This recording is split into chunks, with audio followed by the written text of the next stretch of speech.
My name is Juan Williams. I do want to thank you for checking me out.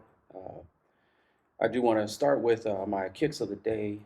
My kicks of the day are the Jordan 5 uh, Bel Air, or alternate Bel Air Jordan 5. Just recently, it was the 25th anniversary of uh, the season finale of the 25th anniversary of the season finale for the Fresh Prince of Bel Air. So I thought I'd pull out the Jordan 5 alternate Bel Airs just to kind of celebrate that.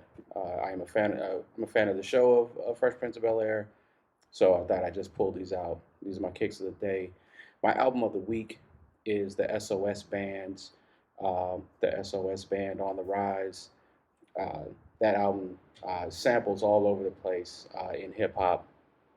I believe on Young Jeezy's recent album, he took a sample off of that album. Uh, you can go and check that out. I know Snoop Dogg took a sample from this album. Those are the two kind of off the top of my head that I can think about. But yeah, my album of the week, the SOS Band, the SOS Band on the Rise. Over a couple of episodes, I've been kind of talking about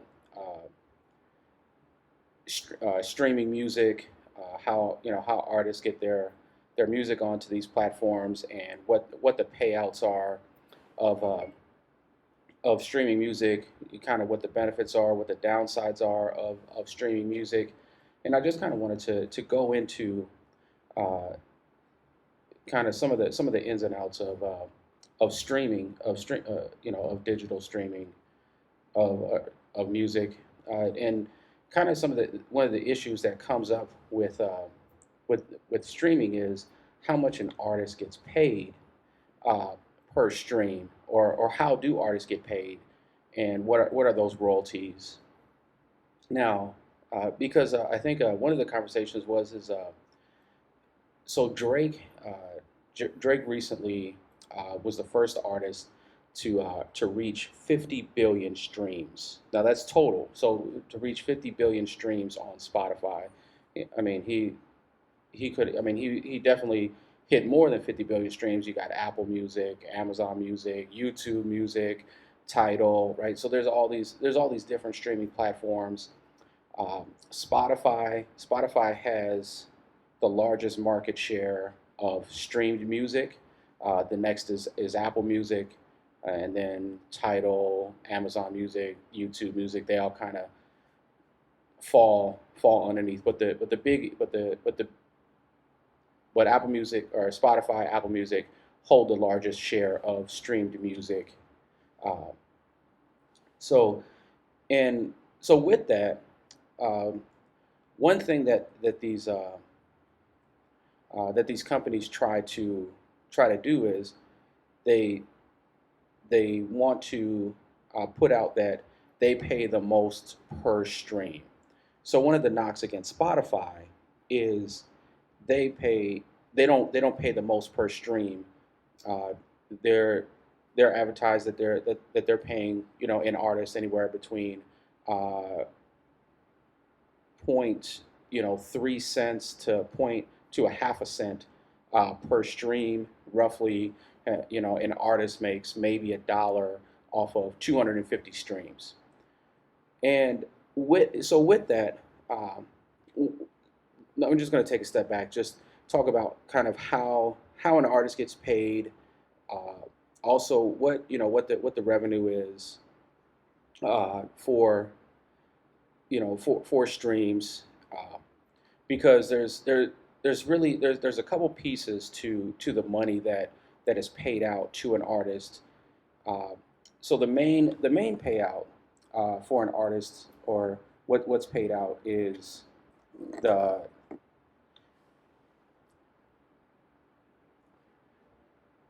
well, actually, I'll go into just because the pays per stream really isn't it isn't accurate, right? Even, let's just say, even if Title claims that they pay out more per stream, per more. they pay out more per stream to the artist. Well, that really is not an accurate depiction on how artists are paid per stream, uh, because what happens is that all of these companies, they all of the companies get they either collect premiums or they they have ads. So let's just take Spotify for example. Spotify not collects premiums if if users want to uh, not have ads when they're playing their music, right? And or if you get the free Spotify, then within your your within your user experience, you're going to have ads that are played in between songs. And so the money that's generated is based off of that ad revenue and the user premiums. Apple just gets user premiums, right? So Apple has just user premiums. Okay, so over a course of a month, the there's actually so the payouts are based on a pool of money generated by the ads and subscription fees or premiums that users pay. So as an example, because there's unlimited streams, right? If you were to pay out a per a dollar amount per stream, well, that payout could exceed what the companies bring in revenue, right? And if that was the case, these digital streaming platforms or digital service providers for music would not be able to sustain themselves if they were paying out more in more money than they take in, right? Like that's not going to be a good business model.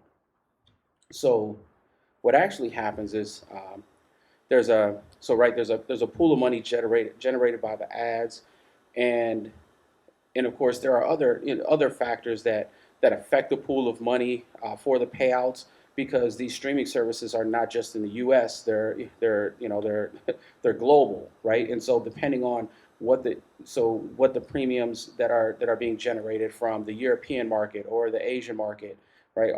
So there's different money that's generated. So depending on the market and who's streaming in those different markets internationally, those also affect the payout. Um, but now, so now you have this pool of money that's generated. Okay, so with the pool of money, well, that that revenue share is going to be split between the digital service provider, which is Amazon, or Spotify, Apple, Amazon, um, YouTube, right? Title, they're all going to be split. So when now taking a step back, as I stated, that Spotify has the most users. So not only do they have the most users, they have the most streams, right?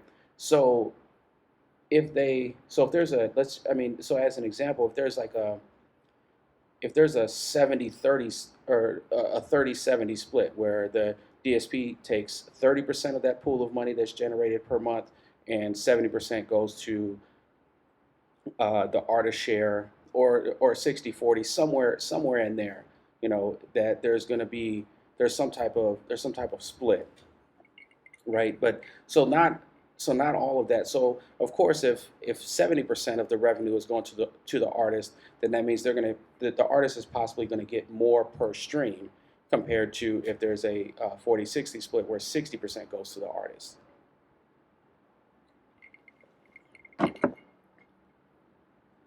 Now, now out of that, uh, now out of the artist revenue, right? Uh, out of the artist revenue, now there's a couple other pieces, because now that artist revenue share is to be split into several different payouts. Meaning, what does that mean? Okay, so there's the so when we're talking about different payouts of artists, or different payouts of the revenue share, the payout is considered a royalty, and that royalty split. Now there's many different royalties, but we're just going to think about just two. Um, we're going to think about what the who owns the actual recording. That's going to be the biggest share. The biggest share of money is going to be who owns the recording. So the record company and the artist are going to get the biggest share of the payout. But then the songwriters and publishers, they're also going to get a percentage. Now, there's other legislation that's in the works that's going to be coming out to where not only is the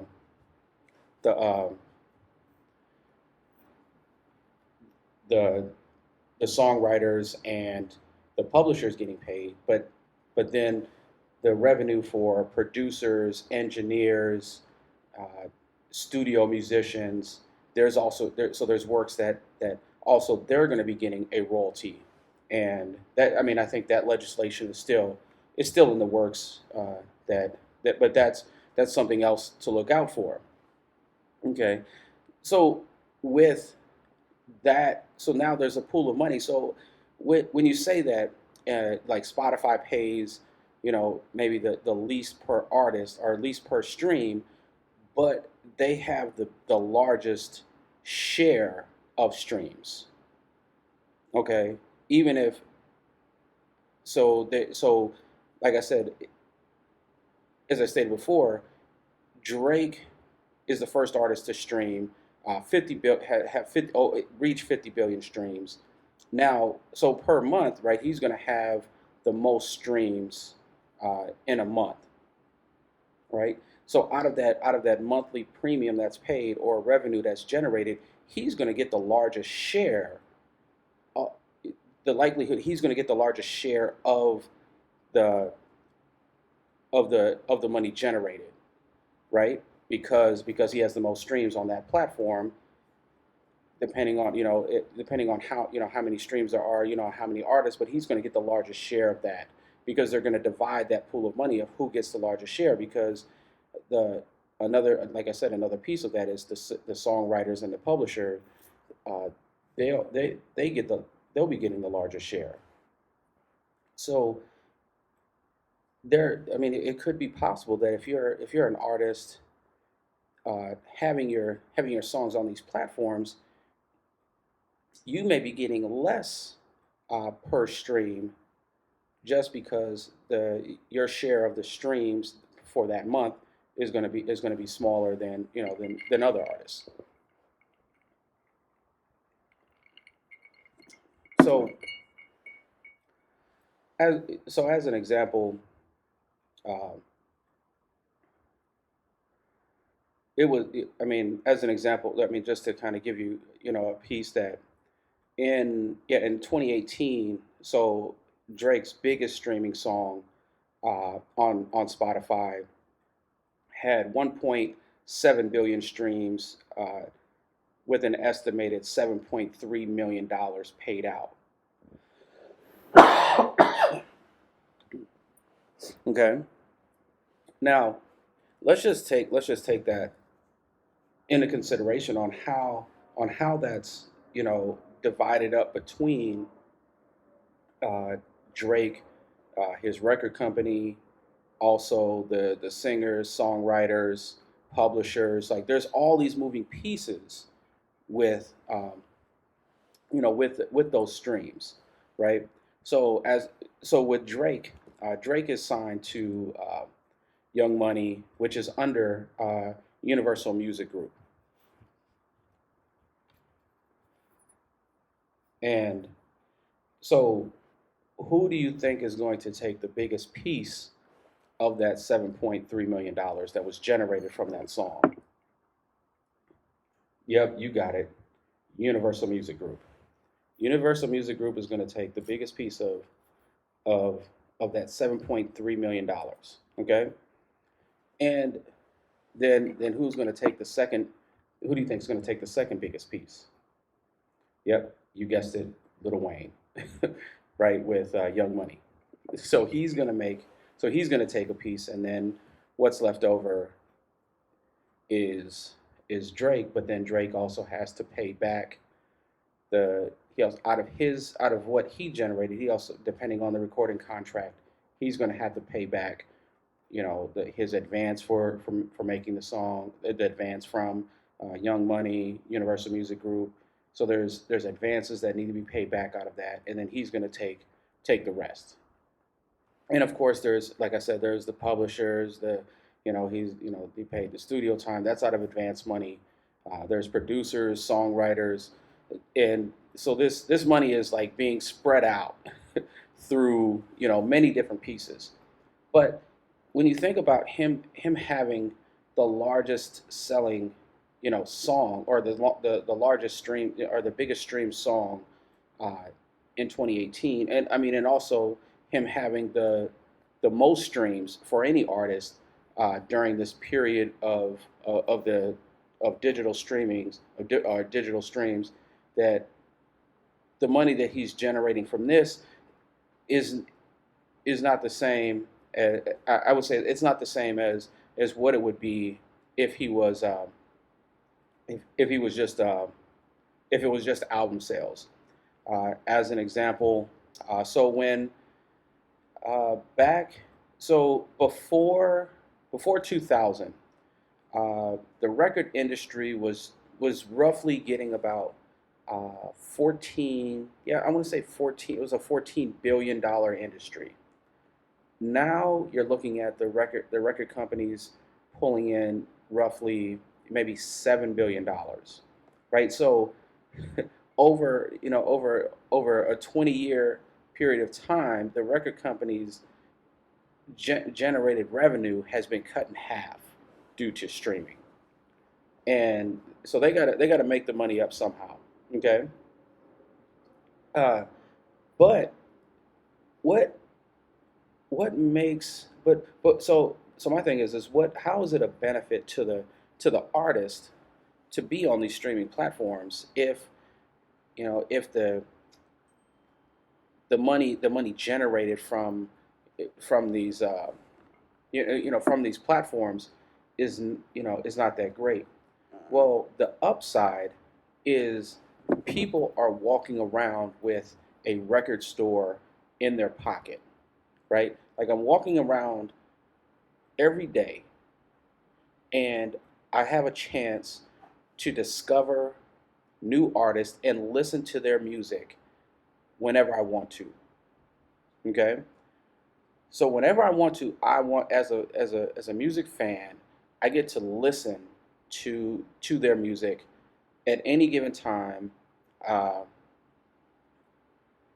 and it allows me and other people to discover you know new artists that I may not have had the opportunity to do previously, because it it's so much easier to preview new artists' music that really wasn't generated before. Or if I did, maybe there was a single that was out, right? Like, um, or let's just say for radio, right?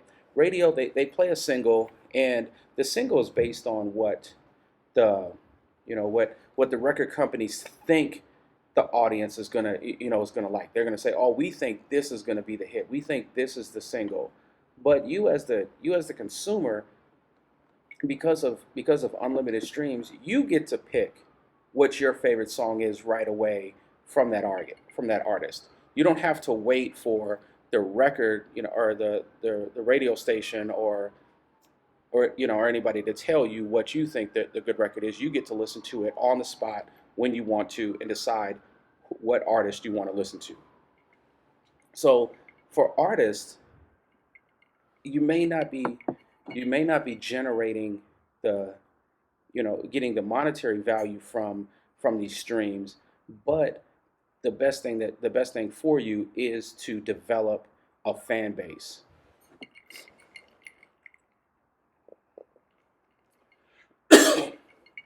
So you definitely want to. So there's some upsides. So there's upsides and downsides to everything.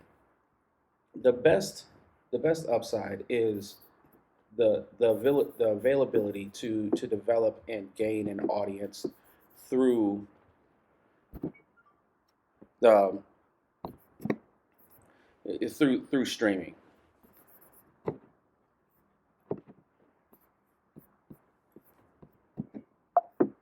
So that's going to be the best option. So that that's kind of where I'm on streaming. So look out! I'm going to be talking about because another topic that came up was 360 deals. So I do want to definitely talk about 360 deals and how that's going to be beneficial to artists.